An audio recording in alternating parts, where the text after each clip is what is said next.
Bonjour à toutes et à tous. Je ne me suis présenté que très peu de fois ces dernières années auprès de vous, peut-être une fois ou deux en 2021 ou 2022. Je suis très heureux de voir que malgré les choix critiqués et critiquables des développeurs du jeu qui nous rassemble, c'est-à-dire Niantic pour Pokémon Go, que l'on soit encore beaucoup à continuer d'échanger, de communiquer, que certains continuent de nous rejoindre pour jouer sur notre serveur ou continuent d'être présents sur le serveur pour jouer. Il est vrai que l'augmentation du prix des passes à distance,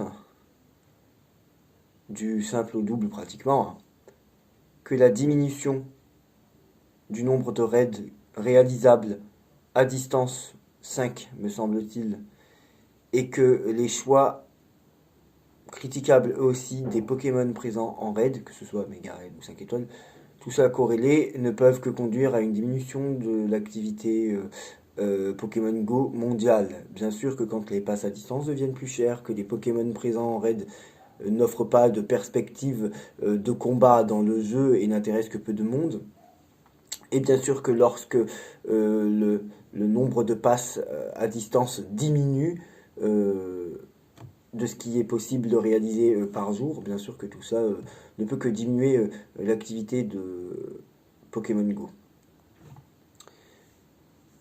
On s'est tous demandé et on a tous espéré que Niantic et Pokémon Go plus particulièrement fassent un rétropédalage ou reviennent sur leur choix. Comme lever les restrictions concernant le pass à distance. Néanmoins, l'annonce qui a été faite et confirmée par Olivier ces derniers jours ou ces dernières semaines sur le serveur, de comment dire, donc de proposer aux joueurs et aux membres Mewtwo obscur disponible shiny chromatique en raid, mais qui ne peut toujours pas lui non plus être réalisé à distance. Cela est une nouvelle confirmation qu'ils vont dans le sens de réduire de plus en plus le distanciel et d'augmenter de plus en plus le local. Je pense à titre personnel qu'ils ont peut-être pour projet un jour de supprimer le pass à distance, bien sûr, mais ça n'est pas annoncé. Mais ce n'est pas parce que ça n'est pas annoncé que ça arrivera pas, et ce n'est pas parce que ça n'est pas annoncé que ça arrivera. Néanmoins, on sait par expérience tous que l'été, en général, dans Pokémon Go, en général, peut-être pas l'été 2022, mais il y a toujours quelque chose de bien comme le retour de Pokémon ultra appréciés et le retour ou l'arrivée d'anciens Pokémon. On sait que cet été, il y a des chances que ce soit un peu plus intéressant que les dernières semaines. Vous savez, l'activité du serveur dépend toujours et intégralement de ce que Pokémon Go propose. Il a fallu que je me batte très longtemps pour faire comprendre, mais maintenant c'est établi, que l'activité du serveur et de nos salons de raid ne dépend pas de nous, ne dépend pas de moi, ne dépend pas de nos choix, ne dépend pas de notre comportement. Si c'est faible en activité ici, c'est faible en activité ailleurs. Si c'est fort en activité ici, c'est fort en activité ailleurs chez nos concurrents Pokémon Go, Discord ou même ailleurs. Le serveur et nos concurrents étant un serveur Pokémon Go raid à distance, on ne peut que dépendre des choix de Niantic correspondant des Pokémon qui se réalisent à distance. Voilà. Donc, en effet, le serveur sera toujours plus actif sous des Pokémon comme Rayquaza, Dialga, Palkia, Groudon, Mewtwo, Zekrom, Reshiram, j'en oublie bien sûr Pokémon que vous appréciez, toujours beaucoup plus actif que sous des Pokémon comme Viridium, Cobaltium, Terrakium, Cresselia, ces Pokémon qui sont peut-être moins utiles dans Pokémon Go, ou en tout cas, parfois, à titre ultra légitime, moins appréciés. Je termine sur 2 points.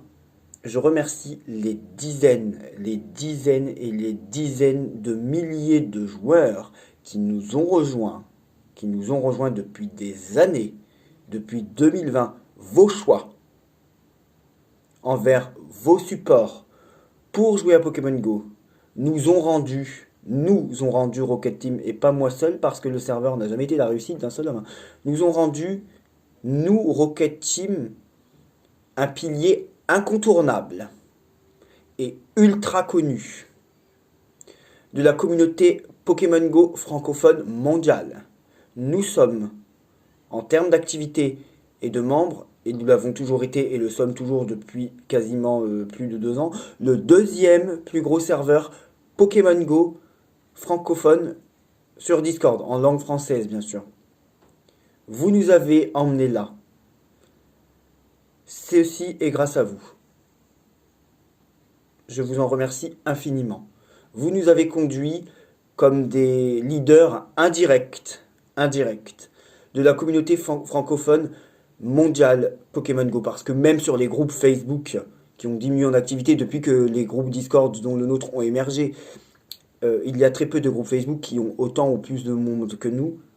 Il y a très peu ou aucun groupe Telegram, Snapchat, Twitter, WhatsApp, peu importe, qui ont autant de membres que nous. Donc vous nous avez conduits là où nous sommes. Voilà. Je vous remercie pour cette confiance que vous nous portez depuis des années. Je remercie des membres comme plein. Je sais pas, j'ai pas envie d'en citer pour que d'autres se sentent biaisés parce qu'ils ne sont pas cités. Des membres qui répondent aux autres membres sur le salon général, aidant ainsi les staffs dans la modération du serveur et dans l'aide. Je remercie les staffs maintenant, les staffs qui depuis 2020 se sont succédés et enchaînés ces centaines de personnes qui pour certains d'ailleurs ne sont peut-être pas vus parce qu'ils sont plus dans le recrutement que dans les salons de raid, se sont succédés pour vous offrir jour après jour, toujours en adaptation avec les choix de Niantic, ce serveur.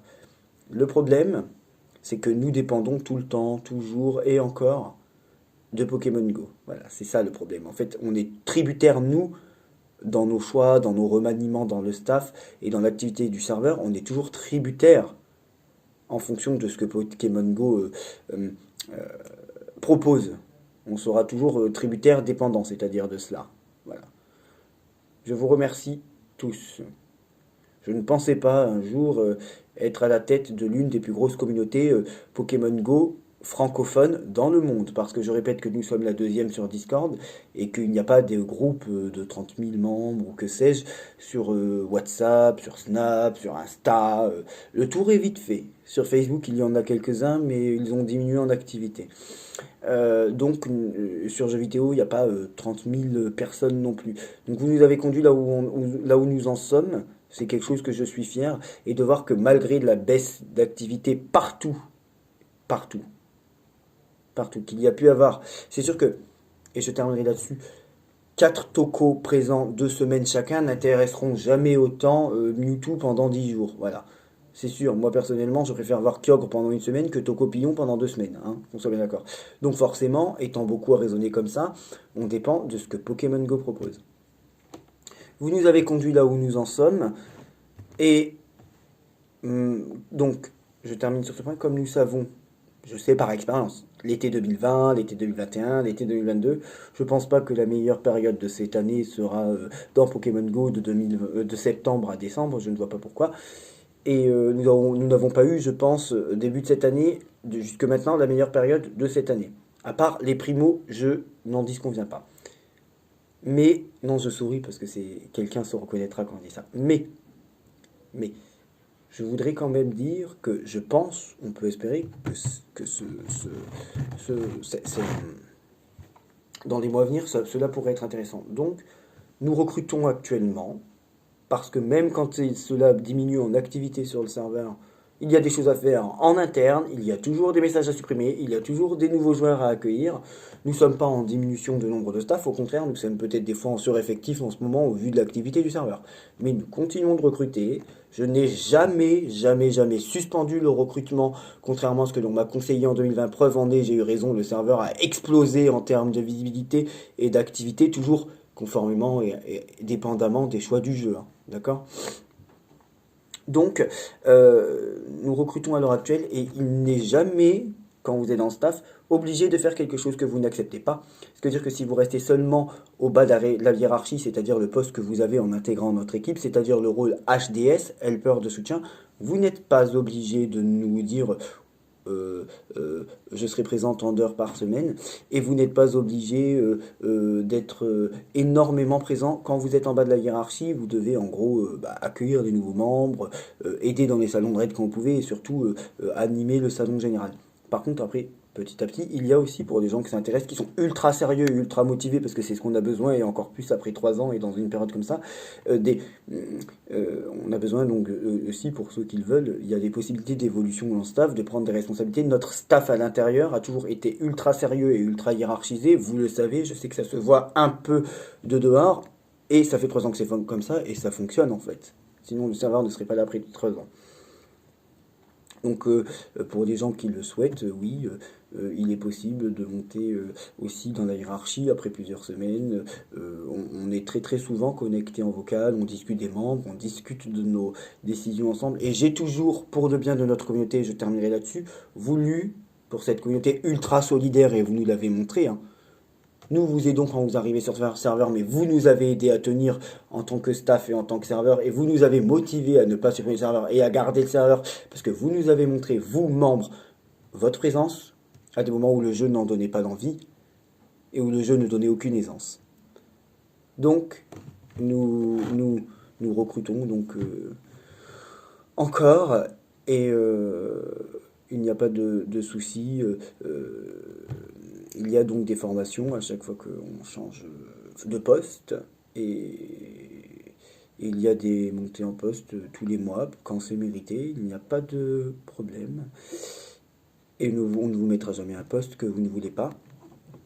Je voudrais donc terminer sur ce point. Le serveur n'existerait pas, peut-être pas sans moi, oui, mais il n'existerait pas sans vous et sans le staff. C'est pour ça donc l'intérêt de monter les staffs en poste quand c'est mérité. Donc,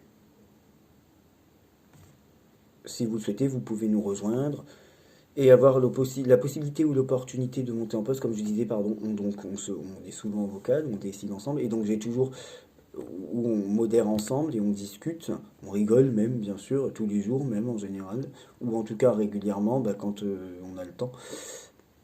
J'ai toujours voulu un serveur ultra sérieux et ultra hiérarchisé, parce que j'ai toujours pensé que les milliers de personnes ou les dizaines de milliers de personnes qui nous ont rejoints ne nous ont pas seulement rejoints, mais nous ont aussi fait confiance.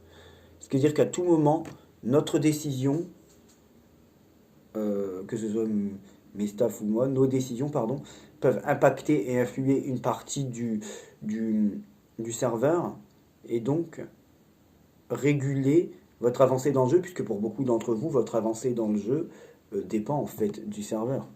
Je me suis toujours dit, attention, Jordan, les décisions que tu prends peuvent, telles qu'elles soient, impacter un joueur. Quand on met un joueur en mute ou qu'on le bannit, je réfléchis toujours avant.